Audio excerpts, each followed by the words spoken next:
Halo, saya Alexandro Marcelino Genvel dengan NIM 23 K3 008. Saya perwakilan dari kelompok dengan dua tim dua teman saya, yaitu Janus Arkekel dengan NIM 23K30016 dan juga Indri Hapsari Yulia Febriana dengan NIM 23K10024. Di sini kami membuat website yang bernama Reodora. Reodora itu apa? Reodora itu adalah aplikasi web mobile untuk eksplorasi dan pembelian buku baik dalam format digital e-book maupun cetak. Website ini mendukung pengalaman membaca, pencarian, serta pembelian yang mudah digunakan dan modern. Teknologi yang digunakan dalam website ini, yang pertama ada UI Library, MUI, Material UI. Yang kedua, animation dan visualisasinya. Kami menggunakan Framer Motion, lalu Spline Tool atau React Spline, lalu ada Fanta.js untuk tampilan ini ya, animation 3D kami di bagian home ini kami menggunakan Fanta.js, lalu ada Tree.js, dan kami juga menggunakan framework yang mengikuti ketentuan, yaitu menggunakan Next.js dengan app router versi 15.3.5.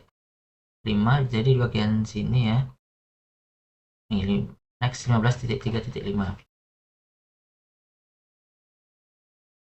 Oke, nah di sini dia routing yang bekerja, ada 7, sekitaran 7. Yang pertama itu ada home, lalu kedua ada ebook untuk daftar ebook.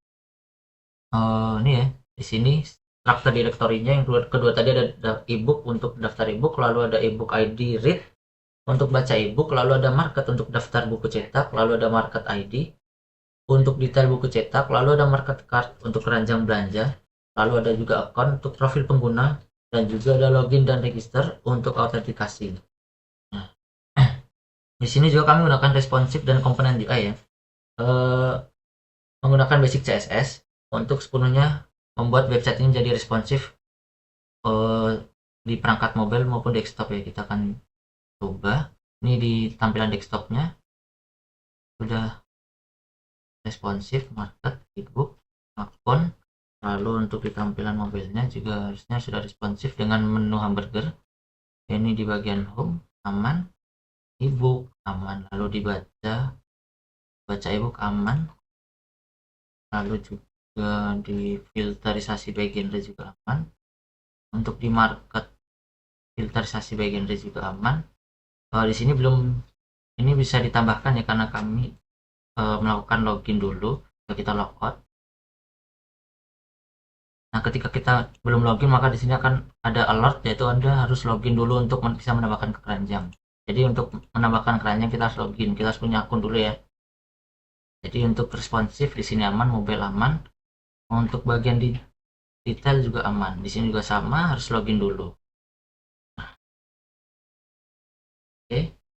Untuk komponennya sendiri itu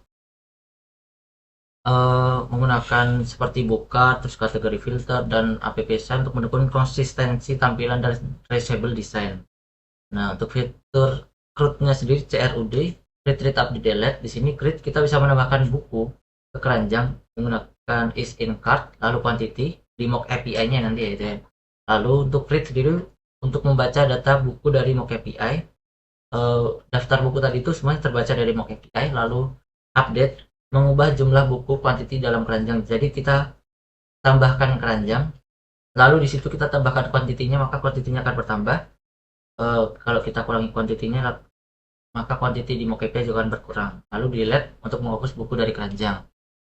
Tambahan di sini fitur autentikasi pengguna belum sepenuhnya terhubung ke backend ya, karena mock API ini masih global, jadi tidak multi user, jadi masih single user. Nah, untuk reachable component sendiri di sini ada bookcard.sx digunakan untuk ebook dan market, lalu kategori filter.sx filter kategori di halaman market, appsell.sx layout global untuk navigasi dan struktur halaman, lalu ada cart item.sx untuk daftar item di keranjang, lalu ada search bar.sx di sini untuk pencarian buku dengan shortcut Ctrl K. Lalu di sini juga ada terdapat protect root yang nggak kalah penting juga di sini .sx. Di sini tuh fungsinya tuh untuk mengecek apakah pengguna sudah login, misalnya dari token di local storage atau konteks. Nah, jadi kayak tadi kan dibatasin ya, kita tidak bisa menambahkan keranjang gara-gara belum login. Jadi kita akan diarahkan ke menu ke halaman login atau registrasi. Nah, jadi jika kita belum login, pengguna akan diarahkan ke halaman login. Lalu jika sudah login, maka akan diberikan akses ke halaman yang diminta. Nah, website reader sendiri adalah aplikasi web modern dan responsif untuk membaca serta membeli buku dengan fitur pencarian, detail produk, dan keranjang belanja. Dibangun dengan stack teknologi terbaru, proyek ini siap dikembangkan lebih lanjut ya, untuk mendukung banyak pengguna dan autentikasi backend. Nah, sekarang kita akan bahas dulu websitenya. Nah, kita sudah dari tampilan home. Ini kita misalkan harus kita misalkan belum punya akun ya, karena kalau misalkan kita belum punya akun misalkan gini, nah kita akan dikasih tahu bahwa login gagal, bisa kembali email atau user. Jadi kita harus daftar dulu di sini. Misalkan kita buat usernya 111 lalu gmail.com. Sorry salah.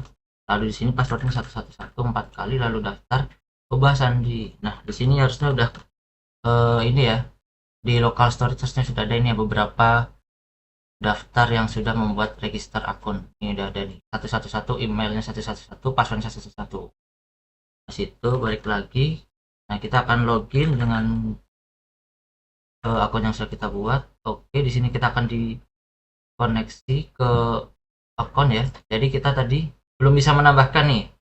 Ini kita bisa menambahkan. Nah, karena kita udah punya akun ya, kita sudah login. Nah, jika kita menambahkan ini, otomatis di Mockpia juga akan terupdate.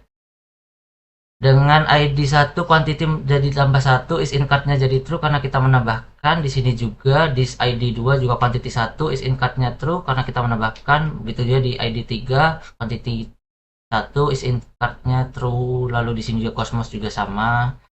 True false. Kalau misalkan kita ini ya, kita delete tuh, ini ya, kan ada di keranjang nih, kita delete semua nih, delete. Lalu kita cek di Mockpia nya, kita refresh. Nah, ini ya, karena kita sudah delete maka kuantitinya jadi berkurang, jadi 0. Is in card-nya false dengan tipe data boolean dengan value-nya jadi false karena kita hapus ya tadi ya, false. Jadi kita sudah terkoneksi dengan Mockpia. Jadi secara fungsi website ini sudah sesuai ketentuan dan juga sudah berfungsi ya. Ini sendiri home-nya menggunakan Fanta.js. Nah, mungkin itu saja presentasi dari saya sebagai perwakilan kelompok. Jadi kalau ada kurang atau apa tambahan mungkin bisa nanti lengkapnya mungkin bisa dilihat dari struktur direktori yang telah kami buat, yang akan kami upload nanti mungkin di cyber atau lewat email karena filenya cukup besar.